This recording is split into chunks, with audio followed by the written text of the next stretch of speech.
Morning rain streaked down the glass towers of the city, turning every reflection into a blur of motion and light. Ethan Cross stood under the tall awning of the Royal Meridian Hotel, phone in one hand, coffee in the other, impatience in every breath. His suit was sharp, his watch gleamed, his eyes cold, tired, restless. The kind of man who'd long forgotten what waiting felt like. He checked his phone again. Driver, Maya Reed. Arrival in 2 minutes. A frown tugged at his mouth. Maya Reed, he muttered under his breath. Let's just hope she's not late. When the silver sedan pulled up, he frowned deeper. It wasn't one of those sleek luxury models he was used to. Just a clean, modest car, a few years old. The driver stepped out. A woman. Mid-30s, steady posture, kind eyes that had seen far more than they revealed. She wore simple clothes, a gray jacket, hair tied neatly, no makeup. She opened the door for him with quiet politeness. Good morning, sir. Ethan Cross? He barely looked at her. Yeah, that's me. He slid into the back seat, already scrolling his phone. Maya got in, adjusted the mirror, and started the car. Destination is City General Hospital, correct? Yes, Ethan said without looking up.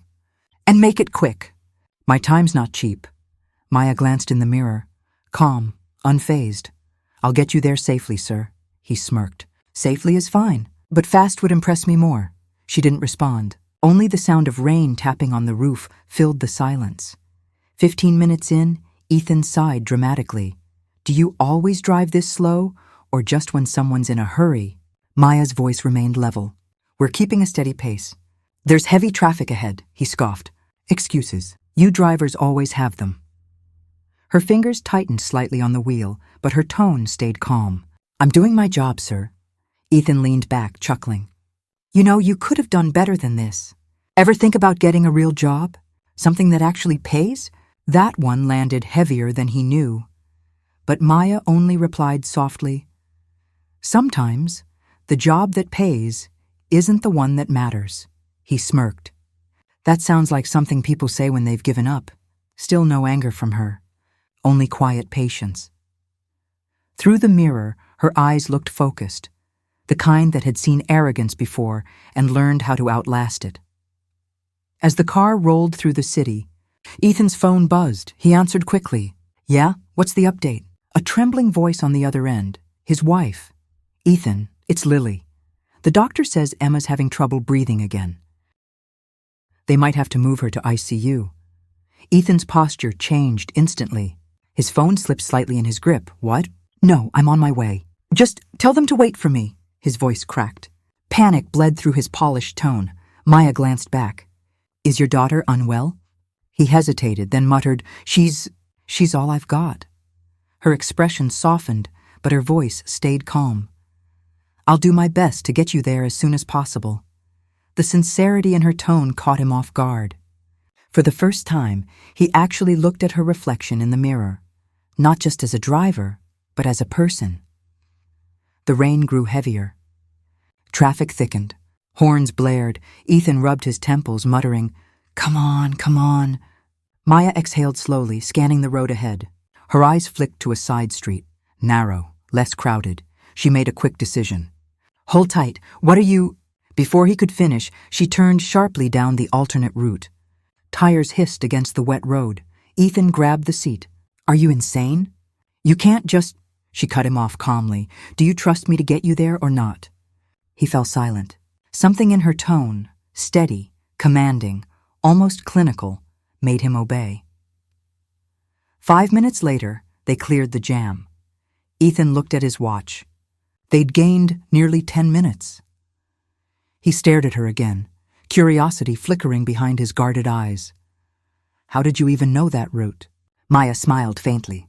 I used to work near City General. Drove that road almost every day. What, at another job? He asked mockingly. Cafeteria, maybe? Her expression didn't change. Something like that. He laughed quietly, shaking his head. You're full of surprises, aren't you? Her only response, You'll see soon enough. They were 2 blocks from the hospital when Ethan's phone rang again. He answered, and his face drained of color. Ethan. "It's Dr. Collins," said the voice on the line. "Your daughter's condition just worsened. We need an emergency specialist right now." Ethan froze. What kind of specialist?" "Trauma surgery. Her oxygen levels are dropping fast." Ethan looked up, panic finally breaking through his composure. "There's no one there?" "Not yet. We're trying to reach someone qualified." Maya's eyes flicked to the mirror. Her expression changed instantly. A sharp, professional focus. She turned the wheel, not towards City General, but another direction entirely. "Hey, what are you doing?" Ethan shouted. She didn't look back. "Getting your daughter the help she needs."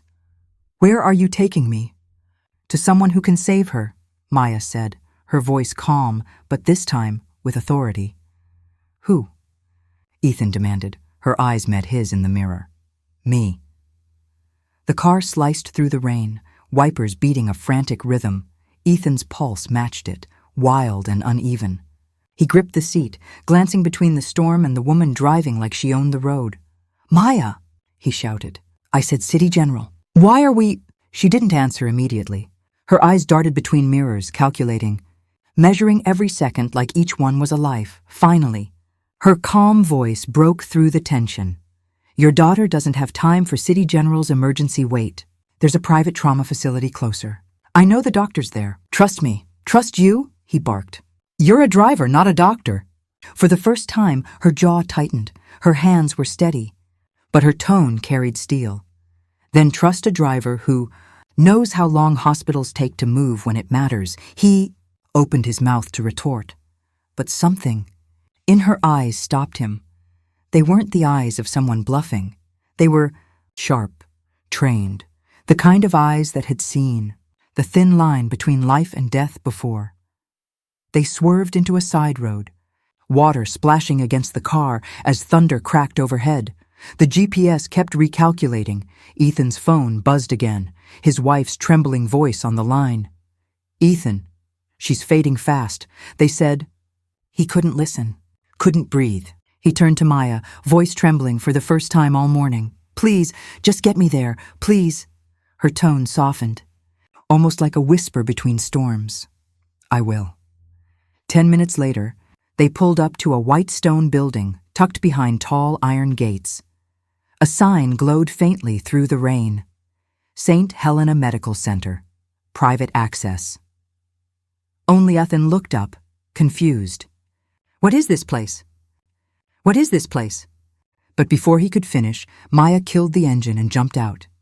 She ran around to open his door, her movements precise, not the rushed fumbling of a driver in panic, but the confident rhythm of someone who knew what to do in an emergency. "Come with me," she said. Ethan followed on instinct. Rain drenched his suit as they ran through the entrance. Inside, the air was cold, sterile, but quiet. Too quiet. A nurse looked up from the counter. Her eyes widened. "Dr. Reed?" Ethan froze. "Doctor?" "Yes," Maya replied briskly. "Prep the trauma room. I need full vitals and oxygen ready now."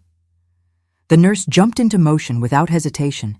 Ethan blinked, trying to piece together what he was seeing. "What did she just call you?" Maya didn't answer. She tossed her jacket onto a chair, revealing a hospital ID badge clipped beneath it. Dr. Maya Reed, MD, Trauma Surgery. Ethan stared. His words stumbled out. You're a doctor?" She turned to face him, her eyes steady, her tone level. "I was. Still am when needed." He felt dizzy, the walls spinning around him. "But why drive? Why?" She cut him off, already walking toward a prep room. "Because not every hospital forgives a doctor who breaks the rules to save someone's life." He followed, half stumbling. "What do you mean?" Maya paused, gloves half on, her gaze distant for the first time. "A few years ago, I operated on a child, a car accident victim. The father refused to consent to surgery because he wanted another hospital, a fancier one. I went ahead anyway. The boy lived, but the father sued. My husband was driving to the courthouse one morning." Her voice faltered just barely, "And he didn't make it." Ethan stood silent. The rain outside sounded like a heartbeat slowing down. She looked back at him, eyes glistening with memory. "I lost everything, my license, my reputation, my home. But not my hands. So I drive now, Until I find a reason to step back into an operating room. Ethan swallowed hard. And you think my daughter is that reason? Maya looked straight at him, and in her gaze, the calm of someone who'd already made her choice. I know she is. The door burst open. The nurse rushed in, out of breath. Dr. Reed, we have the child. Respiratory failure starting, oxygen saturation dropping. Maya nodded sharply. Prep the trauma bay. I need her blood type, IV access, and defib on standby. The nurse vanished. Ethan froze in the hallway, torn between disbelief and desperate hope. Wait, you can't just walk in there. I haven't even... She turned to him, eyes like fire. Mr. Cross, if you want your daughter to live, don't waste another second. He went silent. As the doors swung shut behind her, he caught one last glimpse, Maya tying her hair back, slipping on her gloves, and disappearing into the white glare of the operating lights.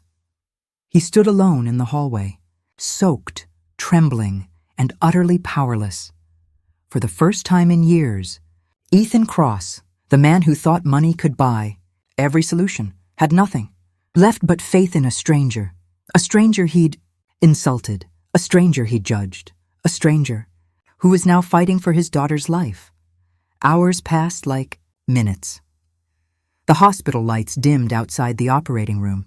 Ethan sat with his head in his hands, silent tears cutting through the rain still clinging to his face. Every sound, every footstep made his heart jolt. Then finally, the door opened. Maya stepped out.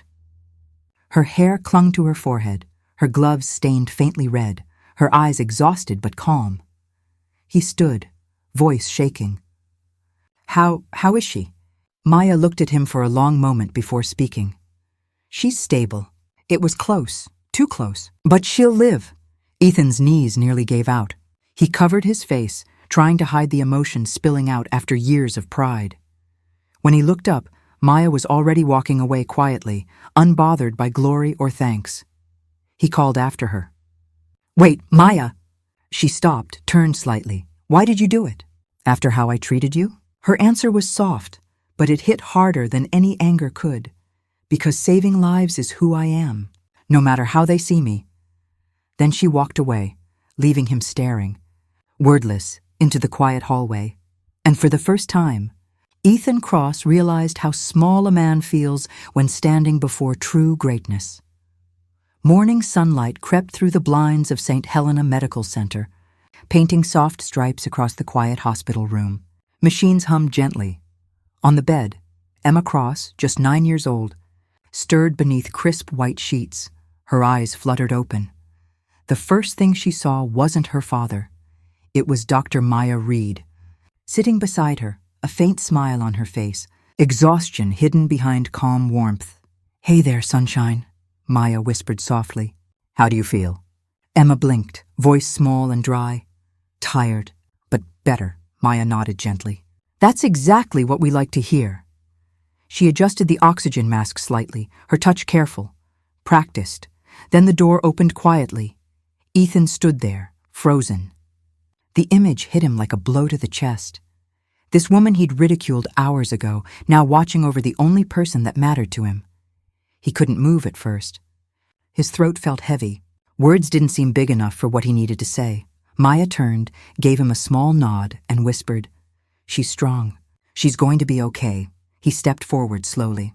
His voice cracked. You really saved her. Maya stood. We saved her. The team did their part too, but Ethan shook his head. No, I know what that call meant. They said there was no one available. You came out of nowhere. You chose to step in. Her expression softened. Wouldn't any doctor? He swallowed hard. Any doctor maybe, but not the one I insulted, belittled, and mocked.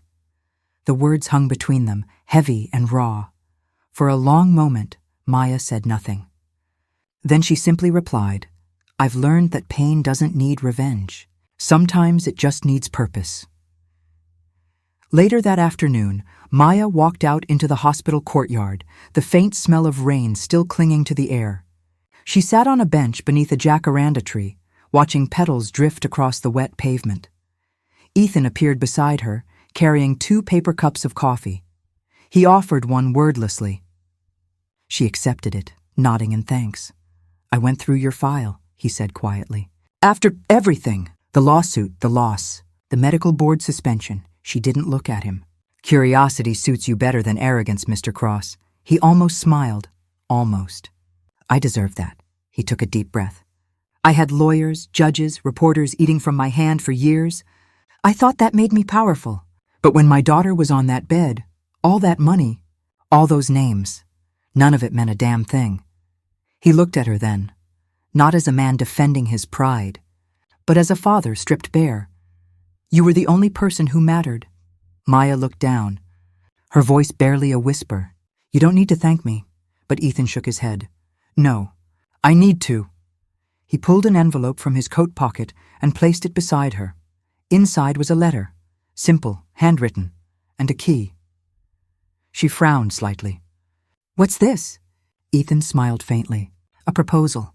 Not business, redemption. That building across town, the one that used to be your clinic before the lawsuit, it's yours again. Paid in full. Staff, equipment, license reinstated." Her eyes widened, disbelief breaking through her composure for the first time. You can't be serious." "I can," he said. "And I am. My daughter's alive because of you. That's a debt I can't repay, but maybe I can start here." Maya stared at the key, her hand trembling slightly. "Why would you do that for me?"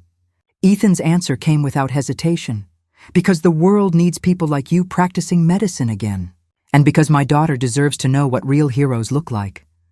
For a long moment, they sat in silence, two souls on opposite ends of pride and pain, now bound by something deeper than either had expected. Finally, Maya exhaled, her voice barely above a whisper. "Do you know what humility looks like, Mr. Cross?" He glanced at her. "I'm starting to learn," she smiled softly. "Then maybe we both found what we were missing." Later that day, as Ethan watched Maya walk back toward the hospital, confident, renewed, light in her steps, he realized something that would stay with him forever. Money could rebuild walls, but only grace could rebuild people. And the woman he once looked down on had just rebuilt him 3 months later. The sound of children's laughter echoed through the sunlit corridors of a newly renovated clinic. Clean white walls, soft green curtains, and a golden sign gleaming above the glass doors, the Reed Wellness Center. Underneath, in smaller letters, "Dedicated to those who heal with heart." Outside, cars passed along the quiet street. The city was already beginning to whisper about it. A brand new medical facility built for people who couldn't afford the big hospitals, yet run with the same precision and compassion as any elite center. Inside, Dr. Maya Reed walked through the hallways, her white coat flowing lightly behind her. Her nameplate sparkled again. Chief Surgeon. She stopped for a moment, letting her fingers brush across the wall, her eyes soft with emotion. This place, once hers, once taken away by arrogance and misfortune, was alive again, and this time it wasn't just a clinic, it was a symbol. "Dr. Reed?" She turned. A familiar voice filled the doorway. Ethan Cross, now dressed in a simple gray shirt and slacks, not the expensive suit he used to wear like armor. He smiled. "I hope I'm not interrupting the queen of her castle." Maya smiled back, shaking her head. "Not at all. You're just in time for the tour." As they walked, Ethan took in every detail. The children in the waiting room, the free care sign on the wall, the young doctors learning under Maya's supervision. "You know," he said, his tone reflective, "I built companies worth millions, but this is the first time I've seen money actually mean something." Maya chuckled softly. "Maybe it was never about how much you made, but how much you understood." He nodded slowly. "And you made me understand a lot." They entered a small recovery room at the end of the hall. A little girl sat there, drawing with crayons, Emma. Her cheeks had color again. When she looked up and saw Maya, her face lit up. "Miss Maya," she said cheerfully. Maya knelt beside her. "You're supposed to be resting, young lady," Emma giggled. "I know, but I wanted to draw you something." She held up a crayon picture, a stick figure of Maya wearing a doctor's coat, with a car beside her and a little girl in a hospital bed smiling. underneath, in messy handwriting, my driver doctor. Ethan blinked rapidly, swallowing hard. She remembers. Maya smiled softly, taking the picture. Children always remember kindness, even when adults forget it. Later, as the three of them stood outside beneath the golden sign, Ethan turned to her. You know, Maya, I've been thinking. Dangerous, she teased. He laughed, shaking his head. Maybe, but I want to do something more. Let's expand this. Build branches in other cities. Your methods, your philosophy. You lead it. I fund it. Maya blinked, surprised. You're serious? Completely, Ethan said. I want to turn your name into something this world can't ignore. Maya smiled, but her answer was gentle. Then promise me something first. Anything. That it will never be about my name. Or yours, just about the people we help. He looked at her for a long moment, then nodded slowly. Deal. They shook hands. Not as employer and employee, not as a rich man and a driver, but as two souls who had met through pain and rebuilt through purpose. As the camera, if this were a film, pulled back slowly, the clinic's golden sign glimmered in the sunset. Children's laughter echoed once more in the distance, and Maya's voice lingered. Calm, wise, resolute. Fate doesn't always give second chances, but sometimes it gives two people a chance to make things right, together. The scene faded on Ethan, watching his daughter hug Maya. A smile breaking through tears, the kind of smile that says, I finally understand what matters. The city was alive again, sunlight spilling across glass towers, horns echoing faintly in the distance, life moving at its usual hurried pace. But for Ethan Cross, time had slowed down in a way he hadn't experienced before.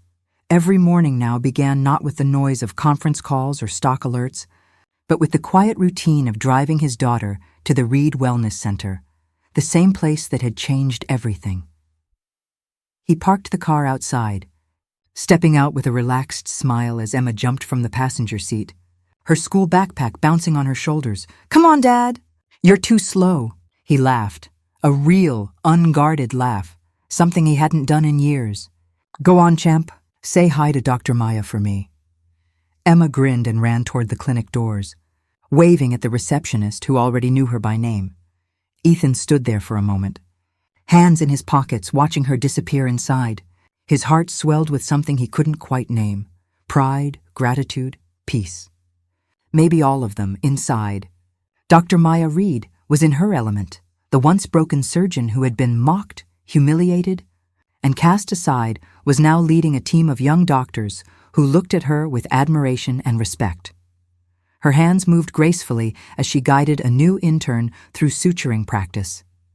Gentle, she said, her tone calm but firm. A patient's body isn't a task. It's a conversation. Listen to it. The intern nodded, hanging on her every word. Then Maya turned, and there he was. Ethan Cross, leaning casually by the door, coffee in hand, watching her with a faint smile. Should I make an appointment, or do VIPs still get walk-in privileges? He teased. She smirked slightly. Only if you promise not to insult the staff this time. He chuckled, walking closer. I've learned my lesson. Have you? She said, raising an eyebrow. Ethan nodded. Completely. Turns out humility's a harder skill to master than negotiation. She smiled. A soft one this time. The kind that said forgiveness had truly taken root. They stepped outside into the courtyard, where children played near the clinic garden. The air was filled with the faint scent of jasmine. I wanted to talk to you about something, Ethan began. Maya folded her arms lightly. You sound serious. I am. He took a deep breath. The Board of Cross Enterprises, my company, they're looking for a new chief of medical initiatives. Someone to head a foundation I'm starting in memory of. My old self, I guess, she tilted her head. You're offering me a job? Not just a job, he said. A partnership. I'll fund free healthcare programs across the country. You run them. Full autonomy. Your ethics. Your vision. Maya stared at him for a long time, searching his expression for the smallest trace of ego. There wasn't any. Only sincerity. You realize, she said finally, You're asking the woman who drove your car to now drive your company. He grinned. Exactly. You've got the better navigation system. She laughed quietly, and it felt like something old in her heart finally healed. A few days later, the inaugural press conference took place. Reporters, cameras, microphones, the works. The stage was set with a large banner reading "The Cross Reed Foundation, Healing Without Boundaries." Ethan took the podium first. His voice carried confidence, but this time, humility too. Once, I thought success meant never needing anyone. That pride was strength, and kindness was a weakness. I was wrong. The woman standing beside me taught me that healing isn't just for patients. It's for people who've forgotten what being human means. He turned to Maya. She's the reason my daughter is alive. She's the reason I'm a better man. Maya stepped up next, applause echoing around her. She waited for it to fade, then spoke softly. People often ask me why I left medicine for a while. The truth is, I didn't leave it. I just lost the faith that made me good at it. It took losing everything to realize that saving a life isn't just about the hands that operate. It's about the heart that refuses to give up. She looked toward the audience. And for a brief moment, right into the camera, if this foundation can teach one thing, let it be this: compassion is not a profession. It's a choice. The room erupted in applause. Cameras flashed. But for Ethan and Maya, the noise faded behind something deeper, the quiet satisfaction of redemption fulfilled. That evening, after the event, they stood outside under the soft glow of streetlights. The world had already moved on to the next headline, but for them, it was a private, silent victory. Ethan turned to her. You ever think fate has a sense of humor? Maya smiled faintly. Oh, constantly. I mean, who else would turn a doctor into a driver just to teach a millionaire how to be human? He laughed, a genuine, belly-deep laugh that startled even himself. Then he looked up at the night sky. You know, Maya, I used to think I had everything figured out. Now I just hope I'm good enough to keep learning. She looked at him, eyes warm but firm. Then you're already ahead of most people.